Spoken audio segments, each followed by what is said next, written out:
Hi, I'm David Terror reporting for Disruptive Live.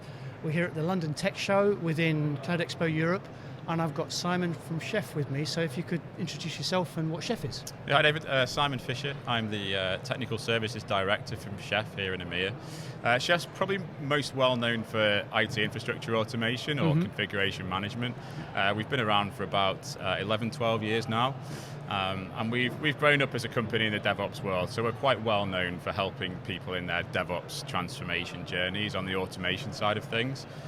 More recently, we've changed focus a little bit to look at things more like security, compliance automation, as well as how we help people deploy applications a bit more effectively as well.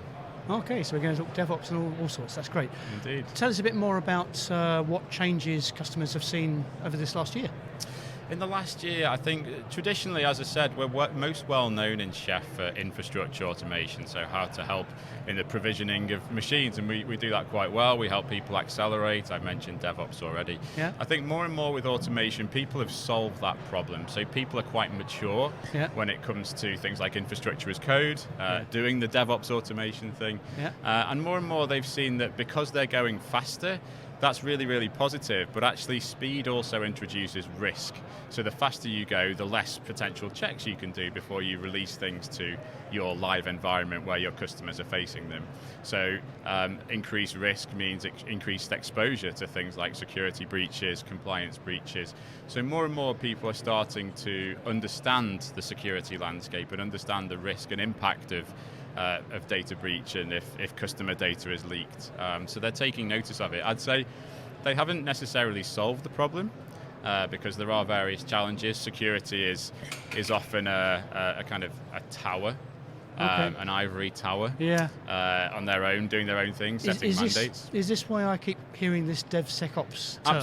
Absolutely. So as I said, people, you go to these events, DevOps is quite a well-known terminology, and well-used piece of terminology, and people are at quite advanced levels on the DevOps maturity scale.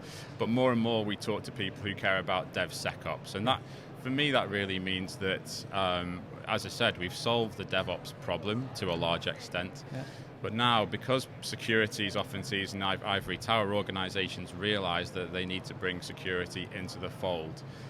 All too often in the security world, we look at releasing an application, but it's put on hold because of a big security review that needs to take place, or a big mandate, because this thing can't go live without a rubber stamp to say this is secure and compliant and won't increase our risk of a data breach, and obviously all the media attention which that brings as well.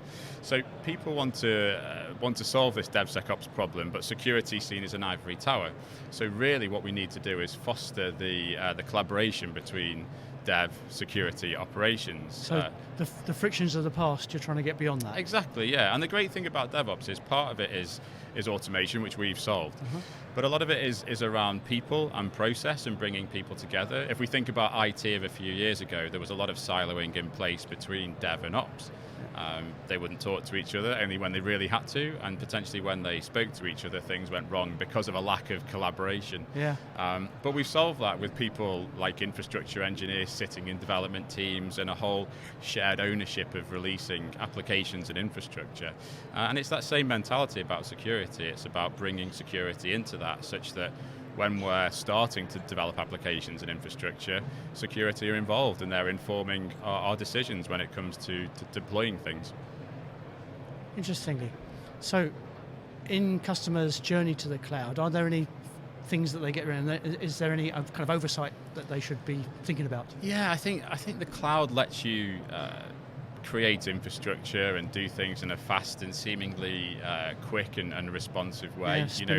Get on with it. The days of provisioning real infrastructure, which takes weeks because you have to go through approval levels and process and all those kind of things, I think those days are gone.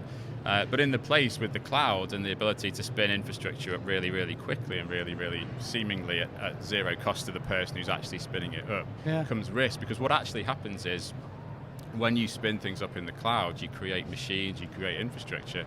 They're usually by default quite open, and people don't realize this.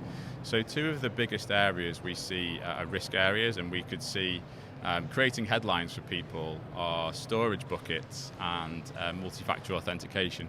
So if I talk about storage buckets for a bit, storage buckets are pieces where you, in the cloud, where you store data. Yep. And typically when you create a storage bucket, it's open to the world. So if I click through the user interface, the GUI, and accept all the default options, which most people do when they're just evaluating and trying things out, you accept the defaults. Of course.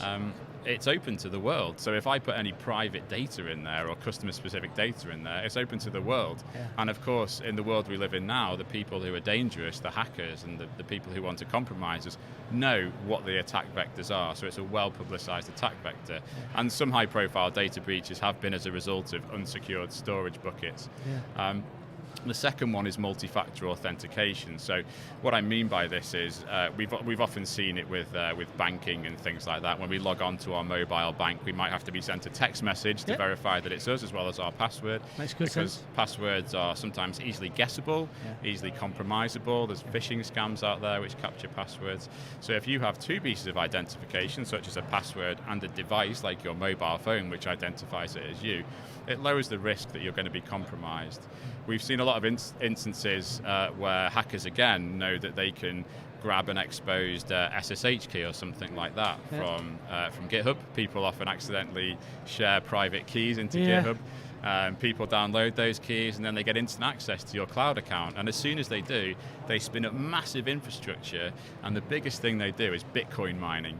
So you're actually enabling them to do Bitcoin mining purely by allowing your password or your SSH keys or whatever that attack vector is to be open to the world.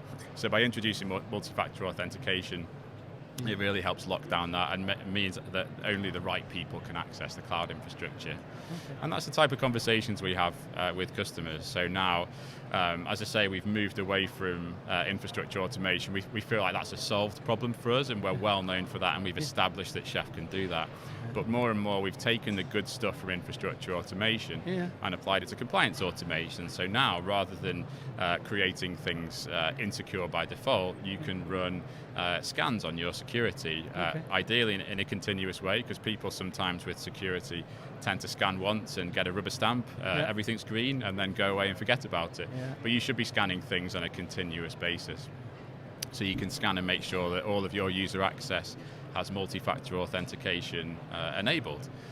Any of your storage buckets, it can look at them and make sure they're not insecure by default. So it can understand and give you information on where your risk vectors are and where things are potentially going to go wrong. Yeah, sounds really helpful. So what's next for Chef on the roadmap? So I think maturing this, we've often, part of the challenge with infrastructure automation is that you have to write a lot of content yourself. So if I'm an infrastructure engineer, I have to write my chef cookbooks. Everything in Chef is a food analogy. So we have cookbooks, we have kitchens, we have recipes. More and more security have documentation, so they create their corporate standards. And they don't want to have to worry about coding or anything like that. So our main focus as Chef right now is making that journey to security and continuous compliance as easy as possible. And what does that mean? It means out-of-the-box content. So we have CIS certification, the Center for Internet Security, on a number of profiles. And the CIS is a body which is well known. When we speak to our customers, especially in the security department, people know and use the CIS. In the US, there's STIG and DISA as well. CIS well known, they specify a whole bunch of benchmarks around how to secure the cloud, how to secure an operating system, and what you should be doing. Typically they're stored as a document, like a paper thing, which is handed to an engineer who has to read the document and then go through line by line and check all the things manually, then invariably fill in a spreadsheet as well.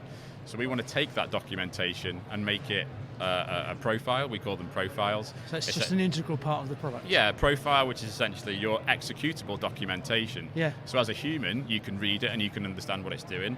As a machine which executes Chef, you can understand it and it can do it, and it can go and do it at scale. So all of the benefits that we've seen in the automation around DevOps and infrastructure, we're trying to repeat in this new DevSecOps world and make it fast and automated and repeatable, so that these gaps aren't exposed and lead to potential customer data breaches. Sounds really good. How's the show been for you today? It's been good. Obviously, it's been a bit quiet because of the virus. Something that's going on. There's a common theme here. We've actually this year we've sponsored one of the tracks. Yeah. So we've tried to be a bit more focused around what we look. So we sponsored the security track. Yeah, of course. And all the talks which are in there. So aside from some of the things I've spoken about today, we've heard common themes, and I think more and more people are becoming aware of security and compliance and the risk exposure that organisations can have. So from that regard, it's been really good. It'd be nice to have more people here, obviously, but it's great to be here, and I have seen some great presentations today as well. Actually, it's been great to hear about Chef's approach to DevSecOps from you, Simon. Thank you very much for talking to us. Thank you. So this is David Terra for Disruptive Live signing off. If you want to check out more content like this, go to #CEE2020 and #DisruptiveLive. You'll get more interviews and content like this one. Thanks very much.